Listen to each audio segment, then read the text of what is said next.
आज हम पढ़ेंगे उष्ण मरुस्थल का मानव जीवन, mode of life in hot desert. इसी श्रेणी में हम देखेंगे सबसे पहले कि विश्व के अलग अलग भागों में कौन कौन से हॉट डेजर्ट्स पाए जाते हैं।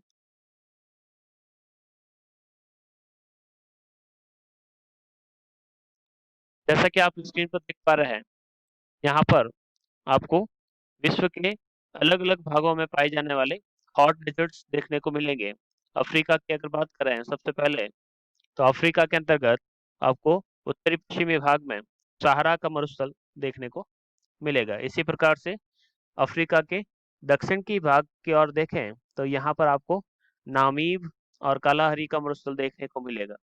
अरब का मरुस्थल आपको यहाँ पर मिलेगा। इसी प्रकार से एशिया के पश्चिमी भाग की तरफ या दक्षिणी पश्चिमी भाग की तरफ दस्ते लूट, दस्ते कबीर, मध्य एशिया की बात करें तो किजिलकुम और कराकुम, नॉर्थ अमेरिका की बात करें तो वहां पर सोनारान तथा मोजावे मरुस्थल देखने को मिलेंगे। इसी प्रकार से दक्षिणी अमेरिका की अगर बात करें तो वहां पर आपको अटाकामा मरुस्थल देखने को मिलेगा। और भारत में थार का मरुस्थल तथा ऑस्ट्रेलिया में ग्रेट विक्टोरिया डेजर्ट, ऐसे ही आपके हॉट डेजर्ट के विभिन्न रूप यहाँ पर पहचाने जाते हैं। इन्हीं में से आज हम अध्ययन करेंगे एक ऐसे क्षेत्र की, ऐसे विशेष क्षेत्र की, जहाँ पर एक विशेष जनजाति रहती है जिसे हम बुशमैन या कालाहरी मरुस्थल में रहने वाली सान जनजाति के नाम से जानते हैं। सान या बुशमैन एक ही है, क्या विशेषताएं हैं, ये जानने से पहले हम देखते हैं कि इस क्षेत्र में क्या विशेषताएं हमें देखने को मिलती है। इन क्षेत्रों की अगर बात करें कि ये जो मरुस्थल है विश्व के किन भागों में देखने को मिलते हैं, तो हम देखेंगे कि उष्ण मरुस्थलीय प्रदेश महाद्वीपों के पश्चिमी भाग में 30 से 45 डिग्री अक्षांशों के मध्य पाए जाते हैं। कुछ कंडीशंस होती है कि यहाँ पर हवाओं का रुख इस प्रकार के होता है कि यहाँ पर प्रेसिपिटेशन या वर्षण नाम मात्र का हो पाता है। किसी प्रकार की वर्षा नहीं होने के कारण इन क्षेत्रों में आपको हॉट डेजर्ट्स देखने को मिलेंगे। और ये हॉट डेजर्ट्स जितने भी मिलेंगे आपको महाद्वीपों के पश्चिमी भाग में ही देखने को मिलेंगे। और महाद्वीपों के इन पश्चिमी भागों के किनारे ही आपको एक ठंडी जलधारा का उद्भव देखने को मिलेगा। यही कुछ कारण होते हैं कि इन अक्षांशों के मध्य उष्ण मरुस्थल पाए जाते हैं। बढ़ते हैं आगे। यह एक विशेष प्रकार की जनजाति जिन्हें हम बुशमैन के नाम से जानते हैं, जैसा कि आप चित्र के सामने जो आपके दिखाई दे रहा है उसमें देख पा रहे हैं। पीछे का अगर आप बैकग्राउंड देखें तो एकदम पूरा रेगिस्तानी क्षेत्र है जिसमें कुछ कंटीली झाड़ियां आपको नजर आ रही होगी। छोटे कद के और पतले से ये जो व्यक्ति सामने नजर आ रहे हैं इन्हें बुशमैन कहा जाता है। पूर्ण रूप से आखेट पर निर्भर रहने वाले ये लोग इस उष्ण मरुस्थल में अपने आप को सरवाइव, अपने आप को जीवित रखते हैं। प्रकृति खूब कोशिश करती है कि इसे मजबूर किया जाए, लेकिन ये कभी नहीं हारे हैं और इसी क्षेत्रों में बने रहे हैं। क्या विशेषताएं हैं, देखते हैं आगे। तो मरुस्थल हम किसे कहेंगे, तो भूगोल शास्त्र के अनुसार ऐसी स्थलाकृति के रूप में हम इसे परिभाषित कर सकते हैं जहां वर्षा, बौछार, हिम या बर्फ आदि के रूपों में बहुत कम, लगभग 250 मिलीमीटर या 25 सेंटीमीटर तक बारिश होती है। यानी प्रेसिपिटेशन है वो लोवेस्ट जहां पर रहता है उसे हम हॉट डेजर्ट के नाम से जान सकते हैं। हॉट डेजर्ट होना प्रेसिपिटेशन या वर्षा पर निर्भर नहीं रहता है। वे वैसे क्षेत्र जो भले ही ठंडे क्षेत्र हैं, लेकिन अगर बारिश वहां पर बिल्कुल भी नहीं होती जो वनस्पति के लिए आवश्यक है, तो उस क्षेत्रों को भी हम मरुस्थलों के रूप में जानेंगे। केवल अंतर इतना रहेगा कि उन्हें हम ठंडे मरुस्थलों के नाम से पहचानेंगे। आगे बढ़ते हैं। दूसरी जो विशेषता है, रेगिस्तान या मरुस्थल एक बंजर शुष्क क्षेत्र है जहां वनस्पति नहीं के बराबर होती है, जहां केवल वही पौधे पनप सकते हैं जिनसे जल संचय करने की अथवा धरती के बहुत नीचे तक जल प्राप्त करने की अद्भुत क्षमता हो। यानी केवल वे वनस्पतियां जो लंबी जड़ के साथ धरातल के गर्भ से गहराई तक पहुंचकर अपने जल की आवश्यकताओं को पूर्ति कर सकती है, वही वनस्पति यहाँ पर उग सकती है। दूसरी किसी प्रकार की वनस्पति यहाँ पर आपको देखने को नहीं मिलेगी। यहाँ पर उगने वाले जितने भी पौधे आपको मिलेंगे, वो जमीन से काफी नीचे तक अपनी जड़ों को विकसित कर लेते हैं, जिस कारण नीचे की नमी को भी आसानी से ग्रहण कर लेते हैं। तो इस प्रकार की विशेषताएं वहां की वनस्पति की मिलती हैं। इसके साथ ही मिट्टी की पतली परत जो वायु के तीव्र वेग से पलटती रहती है और जिसमें कि खाद मिट्टी प्राय अभाव रहता है, जो अनुपजाऊ होती है, इस प्रकार की मिट्टी यहाँ पर देखने को मिलेगी। किसी प्रकार की वनस्पति का अंश मिलेगा, न वहां पर जीवों के अंश मिलेंगे।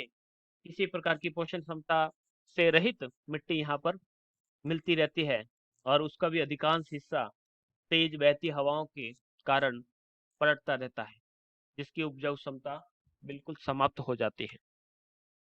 इन क्षेत्रों में वाष्पीकरण इतना होता है कि जितना पानी बारिश से बरसता है, उससे कहीं अधिक मात्रा में वाष्पीकरण से वो पानी भाप बन के उड़ जाता है। यानी बारिश से ज्यादा वाष्पीकरण अधिक होता है। इस कारण यहाँ पर बहुत कम मात्रा में जल प्राप्त होता है। इतना भी प्राप्त नहीं हो पाता है कि वहां की वनस्पति को जल प्राप्त हो सके। वर्षा इन क्षेत्रों में बहुत कम और कहीं कहीं ही हो पाती है। पूरे क्षेत्रों में यहाँ पर बारिश देखने को नहीं मिलेगी। ऐसे ही क्षेत्रों में रहने वाली जो प्रजाति है उसका नाम है बुशमैन, उष्ण मरुस्थल के निवासी। जैसा कि आप चित्र देख पा रहे हैं, इस प्रकार से हंसमुख रहने वाली प्रजाति मूल रूप से निग्रिटो के समान नजर आती है, लेकिन निग्रिटो से अलग कुछ विशेषताएं भी इनमें देखने को मिलती हैं। जानते हैं उनके निवास स्थान को, किन स्थानों में ये रहते हैं। तो निवास स्थानों में अगर बात करें तो आपके सामने अफ्रीका महाद्वीप है। अफ्रीका महाद्वीप का सबसे दक्षिणी हिस्सा जो आपको पिंक कलर गुलाबी रंग का दिखाई दे रहा है, जिसमें ऑरेंज और जाम्बेजी नदी बहती है, इन क्षेत्रों में निवास करती है बुशमैन प्रजाति। इसके ठीक ऊपर जहाँ पर दायरे या कांगो नदी बहती है या कांगो के जंगल पाए जाते हैं, वहां पर आपको पिग्मीज देखने को मिलेंगे। इसी प्रकार से आपको वेस्ट अफ्रीकन और नीलोटिक्स नाम की प्रजातियां भी यहाँ पर देखने को मिलेगी। तो ये वह क्षेत्र है जहाँ पर ये प्रजाति निवास करती है। तो इन क्षेत्रों में अगर देखें तो कालाहारी डेजर्ट जो है, उस कालाहारी डेजर्ट और नामीब डेजर्ट को जो क्षेत्र है वो प्रमुख क्षेत्र है, जिसमें बोत्सवाना इनका प्रमुख केंद्र है। यहाँ पर ये जनजाति आपको देखने को मिलती है। प्रमुख जो क्षेत्र है वो है आपका दक्षिणी अफ्रीका का कालाहारी मरुस्थल। कालाहारी मरुस्थल को अगर हम देखें तो यहाँ पर यह है आपका कालाहारी का मरुस्थल। इसके ठीक नामीबिया का जो क्षेत्र है, या फिर ये जो क्षेत्र है जो यहाँ पर लगा हुआ है, इसे हम नामीब का मरुस्थल कहते हैं। ये नामीबिया का मरुस्थल और ये है कालाहारी का मरुस्थल। इस क्षेत्रों में रहने वाली ये प्रजाति, जिसका क्षेत्र है बसुतोलैंड, नेटाल, दक्षिणी रोडेशिया, टेंगानिका तथा पूर्वी अफ्रीका के हिस्सों में ये जनजाति फैली हुई है। प्रमुख क्षेत्र अगर देखा जाए तो 18 डिग्री दक्षिणी अक्षांश से 24 डिग्री दक्षिणी अक्षांश के मध्य अगर हम देखें तो यहाँ से एक लाइन पास होती है जिसे कहा जाता है मकर रेखा। मकर रेखा की दोनों तरफ मकर रेखा जो कहलाती है 23.5 डिग्री दक्षिणी अक्षांश, 23.5 डिग्री दक्षिणी अक्षांश से थोड़ा सा आगे 24 डिग्री दक्षिणी अक्षांश और थोड़ा सा नीचे की तरफ 18 डिग्री दक्षिणी अक्षांश के मध्य इन जनजातियों का जमावड़ा आपको देखने को मिलता है। इस क्षेत्रों में रहने वाली जो जनजाति है उनके लिए जलवायु की कठोर व्यवस्था रहती है। तो यहाँ की जलवायु को अगर हम देखें तो यहाँ पर उष्ण मरुस्थलीय जलवायु पाई जाती है। इस उष्ण मरुस्थलीय जलवायु में क्या विशेषता रहती है कि तापमान साल भर ऊंचा रहता है। औसतन दिन का जो तापमान रहता है एवरेज 22 डिग्री सेंटीग्रेड के आसपास रहता है और अधिकतम 45 डिग्री सेंटीग्रेड तक भी पहुंच जाता है, यानी 45 डिग्री सेंटीग्रेड तक तापमान पहुंच जाता है इस क्षेत्रों में। सबसे अधिक यहाँ का जो महीना है वो जनवरी होता है। जनवरी होने के पीछे कारण है कि यहाँ पर सूर्य की जो सीधी किरणें हैं जनवरी माह में मकर रेखा पर सीधी पड़ती है और दक्षिणी गोलार्ध में स्थित होने के कारण यहाँ पर सबसे गर्म महीना जनवरी कहलाया जाए। दिसंबर और जनवरी यहाँ के सबसे गर्म महीने गिने जाते हैं। ठीक वैसे ही अगर उत्तरी गोलार्ध की बात करें तो वहां पर जून और मई का जो महीना है वो सबसे गर्म देखने को मिलता है। यहाँ पर सबसे जो ठंडा महीना है वो जुलाई का महीना गिना जाता है, जहाँ पर इनका तापमान, इस क्षेत्र का तापमान 15 डिग्री सेंटीग्रेड तक रहता है। वार्षिक वर्षा का जो औसत है 50 से 85 सेंटीमीटर या 500 से 850 मिलीमीटर, जो भी आप कहें, उस हिसाब से यहाँ पर बहुत न्यूनतम वर्षा होती है और वो भी कुछ क्षेत्रों में ही होती है।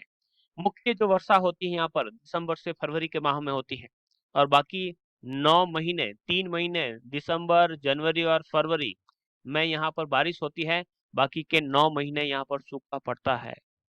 इस सूखे वाले क्षेत्र में ये निवास करते हैं, जहां पर बारिश कम होने के कारण प्राकृतिक वनस्पति के रूप में बुशमैन घास व कांटेदार झाड़ियां मिलती हैं। ये बुशमैन घास एक लंबी घास है, जिस प्रकार से हमारे यहाँ पर खींप नाम की झाड़ी होती है, उसी प्रकार से बुशमैन घास यहाँ पर पाई जाती है। इसके अलावा यहाँ पर एक विशेष प्रकार के तरबूज भी मिलते हैं या उगते हैं, जिन्हें ये मैनर्स या तशामा कहते हैं, जैसा कि आप चित्र में देख पा रहे हैं। इसका ये काफी चाव से सेवन करते हैं। ये बुशमैन घास है जो कहीं कहीं पर उग जाती है, जो आपको चित्र के माध्यम से दिखाई जा रही है। और तसामा या मेडल्स जो हैं आपके सामने इस प्रकार से है। जानवरों की बात करें तो इन क्षेत्रों में जो प्रमुख आखेट के लिए जो जानवर मिलते हैं तो नदी है ओकाविंगो का दलदली क्षेत्र और नंगामी झील के आसपास के क्षेत्रों में ये शिकार करते हैं। इनके शिकारों में हिरण, जंगली बकरी, जंगली भेड़, कोडू, कोडू का चित्र फर्स्ट नंबर आप देख सकते हैं, ये कोडू। ब्लैश बॉग, ये भी आपके चित्र के अंदर दिखाई दे रहा है। ग्नू, ये आपका ग्नू। जेब्रा और जिराफ आपने अच्छी तरीके से देखा होगा। एक कह सकते हैं कि मिराकस नाम का एक जीव है, वो भी यहाँ पर पाया जाता है। इसके अलावा खरगोश, चूहे और चमगादड़ नाम के छोटे छोटे से जीव यहाँ पर देखने को मिलते हैं, जिनका ये शिकार करके अपनी जीविका चलाते हैं या फिर अपना पेट पालते हैं। शारीरिक संरचना की बात करें तो जैसा कि चित्र दिखाई दे रहा है आपको, होठ काफी छोटे हैं लेकिन रंग इनका थोड़ा सा पक्का है। बाल इनके घुंघराले हैं। क्या विशेषता है? निग्रो के समान इनकी शारीरिक संरचना रहती है। छोटा कद रहता है, लगभग 5 फुट की लंबाई। जबड़े और होठ बाहर की ओर निकले हुए नहीं होते हैं और आंखें भी चौड़ी नहीं होती हैं। ये जो विशेषता है आपको निग्रिटो के अंदर देखने को मिलती है, लेकिन इनमें ये विशेषताएं देखने को नहीं मिलती है। आप चित्र को जैसा कि देख पा रहे हैं, न तो इनके जबड़े बाहर की तरफ निकले हुए, ना होठ बाहर की तरफ लटके हुए हैं और न ही इनकी आंखें चौड़ी है। आंखों के संदर्भ में मैं आपको कहना चाहूंगा कि ऐसे क्षेत्र जहां पर बहुत तेज धूल उठती है, उन क्षेत्रों में या बहुत तेज रोशनी वहां पर रहती है तो आंखें कम खोलने के कारण वहां की आंखें छोटी ही देखने को मिलेगी। यही कारण है कि मरुस्थलीय क्षेत्रों में रहने वाले जितने भी लोग होंगे, उनकी आंखें आपको छोटी सी दिखाई देगी। बाल इनके घुंघराले होते हैं। फिर हम बात करें कि भोजन क्या करते हैं, तो भोजन के संदर्भ में देखें तो ये सर्वभक्षी है। जो कुछ मिल जाता है खा जाते हैं। कीड़े मकोड़े तो देख के छोड़ते नहीं है। हर प्रकार का कीड़ा, यहाँ तक कि ये जूं भी खा लेते हैं। इसके अलावा जंगली कंदमूल जितने भी मिलते हैं उनका सेवन करते हैं, शहद का सेवन करते हैं, मांस का सेवन करते हैं और हर प्रकार के कीड़े का ये सेवन करते हैं। दीमक, चींटियां, जूं, सब कुछ ये खाते हैं। दीमक इनका फेवरेट है और दीमक के लिए कहा जाता है कि बुशमैन के चावल है। चावल के समान ये इन दीमक का सेवन करते हैं। एक शिकार का पीछा करते करते ये 50 किलोमीटर तक पहुंच जाते हैं और 50 किलोमीटर तक पीछा कर कर उस शिकार को प्राप्त करते हैं, क्योंकि वही एकमात्र जरिया है जिसके माध्यम से ये अपना भोजन प्राप्त करते हैं। पानी के स्रोत के पास बैठ जाते हैं। जैसे ही कोई जानवर पानी पीने के लिए वहां आता है वो उसका शिकार कर लेते हैं। एक व्यक्ति इतना भूखा होता है कि आधी भेड़ तक अकेले ही एक समय में खा सकता है। इस प्रकार से ये बहुत ज्यादा कह सकते हैं आपके इस प्रकार से भोजन करते हैं। भोजन का संचयन नहीं करते हैं क्योंकि इस क्षेत्र में रहते हैं जहां पर यहाँ पर भोजन का संचय करना संभव नहीं है, क्योंकि भोजन जल्दी से खराब हो जाता है। वस्त्रों की बात करें तो वस्त्रों के रूप में बहुत कम वस्त्र ये